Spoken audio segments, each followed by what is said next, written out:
क्षमा breaking Jain news.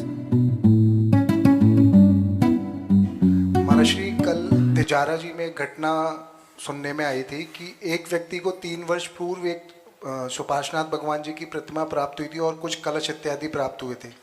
जो कलश इत्यादि थे वो उसने बेच दिए थे, विक्रय कर दिए थे, और जो प्रतिमा जी थी वो उसने अपने घर में रखी 3 साल तक। तो 3 साल तक रखने के उपरांत उसके जीवन में बहुत परेशानी आई। उसके जो 2-3 व्यापार थे वो सब खत्म हो गए। जैसा उसने बताया था कि उसकी डेयरी का काम था, उसकी 40 गाय, पूरी 40 की 40 गाय मर गई। उसके घर में सब लोग बीमार रहने लगे। और अभी जब ये घटनाएं ज़्यादा घटने लगी तो अभी कुछ दिन पूर्व उसके परिवारजनों को ऐसा सपना आया कि मूर्ति उनसे बात करती है या उनके संग कुछ कुछ होता है।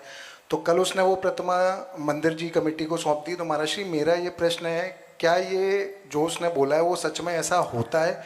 और अगर सच में देव प्रतिमाओं की रक्षा करते हैं और ये सब होता है तो मंदिर से जो मूर्तियाँ चोरी होती हैं वो फिर कैसे चोरी हो जाती हैं? मतलब एक मूर्ति के संग देव रक्षा करते हैं, एक मूर्ति की देव रक्षा नहीं करते, ऐसा कैसे हो सकता है? मार्गदर्शन का। हाँ, जैसा वो घटना बताई गई है, जिस व्यक्ति के घर में वो प्रतिमा मिली, खुदाई में कुछ कलश भी मिले, कुछ सामग्री भी मिली, कलशों को उन्होंने बेच दिया। लेकिन जब से प्रतिमा उसके घर में आई, उसके घर में बहुत कुछ अशुभ होने लगा। तो बिल्कुल ऐसा होता है, इसमें कोई अतिशयोक्ति नहीं है। जिन बिंब जो होते हैं वीतरागी प्रभु की प्रतिमा दुनिया में सबसे ज़्यादा एनर्जेटिक होती हैं, ऊर्जा से भरी हुई होती है।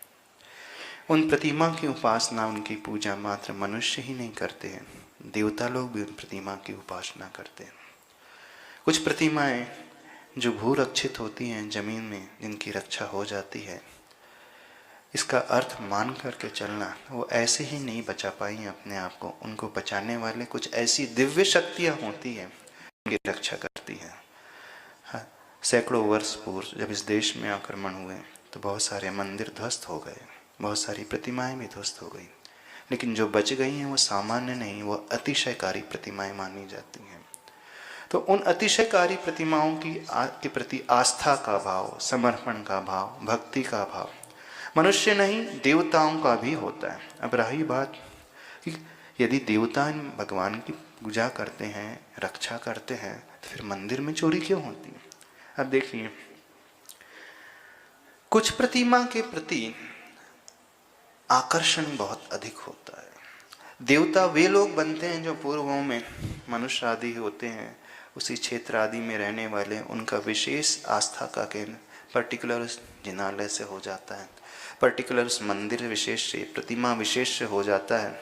तो जो उस प्रतिमा विशेष अथवा उस क्षेत्र विशेष, मंदिर विशेष से जुड़ा हुआ कोई जीव था और उसका मरण हो गया, देव पर्याय में चला गया, तो वो उसी आस्था, उसी संस्कार को लेकर के गया है और अवधि ज्ञान से वो जान लेता है, इन प्रभु की बहुत अच्छे से आराधना करता है। एक तो सबसे बड़ा फैक्टर, एक रीज़न जो होता है वो। दूसरा, सभी प्रतिमाएं अतिशयकारी नहीं होती, सभी प्रतिमाओं की एनर्जी इतनी पावरफुल नहीं होती है। कुछ ही प्रतिमाओं की एनर्जी इतनी पावरफुल इसलिए होती है क्योंकि जिस मटेरियल से वो प्रतिमा बनाई है, मटेरियल की भी अपनी एक एनर्जी होती है। दूसरा, जिन गुरुओं ने, जिन आचार्यों ने उस प्रतिमा में सूर्य मंत्र दिए हैं, वे गुरु जितने प्रभावशाली, साधना करने वाले, सिद्धि आदि को रखने वाले हैं, तो उनके द्वारा दिया हुआ सूर्य मंत्र उस प्रतिमा में अतिशय को कई गुना बढ़ा देता। तीसरा फैक्टर है, जिस व्यक्ति ने उस प्रतिमा को विराजमान किया, वो जितना नीति न्याय वाला धन है रहता है, जितने अच्छी विचारधारा वाला होता है, तो उस प्रतिमा की ऊर्जा को कई गुना बढ़ जाते हैं। चौथा फैक्टर होता है, उस प्रतिमा को पूजने वाले जितने अधिक लोग होते हैं, तो उस प्रतिमा की ऊर्जा और बढ़ जाती है। पांचवा फैक्टर होता है, जिस लैंड में वो प्रतिमा विराजित होती है, तो लैंड की भी एक एनर्जी होती है वास्तु के हिसाब से, तो लैंड एनर्जी भी उस प्रतिमा की एनर्जी को बढ़ाने वाला होती है। छठवां एक फैक्टर होता है, यदि जहाँ वो प्रतिमा विराजित होती है वो एरिया पूरे वास्तु के अनुरूप कंस्ट्रक्ट है, तो वो एनर्जी को भी कई गुना बढ़ा देता है। ऐसे 5-6 रीजन जो होते हैं प्रतिमा के भीतर ऊर्जा और अतिशय को प्रकट कर देते हैं। तो जो घटना घटी तिजारा में, वो सामान्य प्रतिमा नहीं थी, मान करके चलना वो विशेष प्रतिमा थी।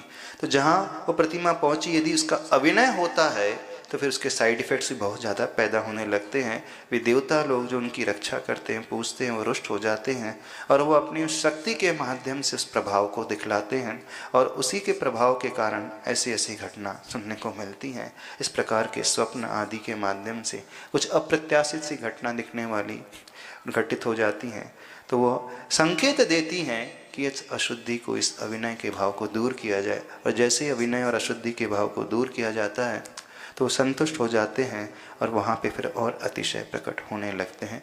वो बहुत अच्छे से भक्ति भाव से भर करके प्रभु की पूजा करने लगते हैं। समय हो गया।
मंदिर में जय मंदिर मिल जाएगा। तो रहे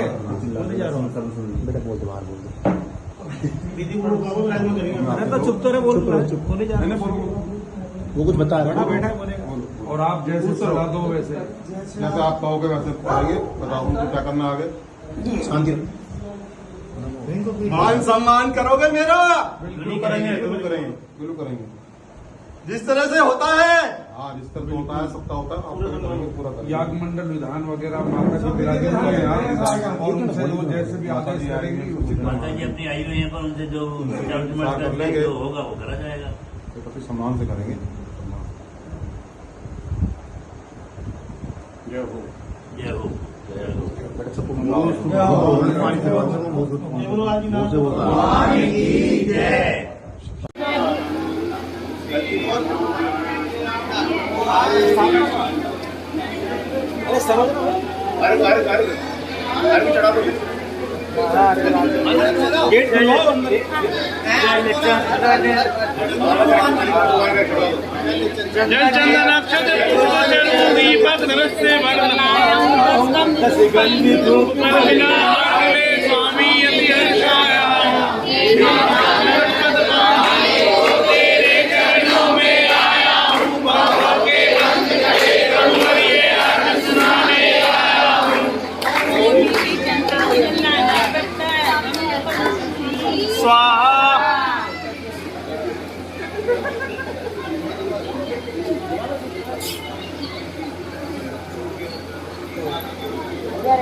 ना वो आ रही है।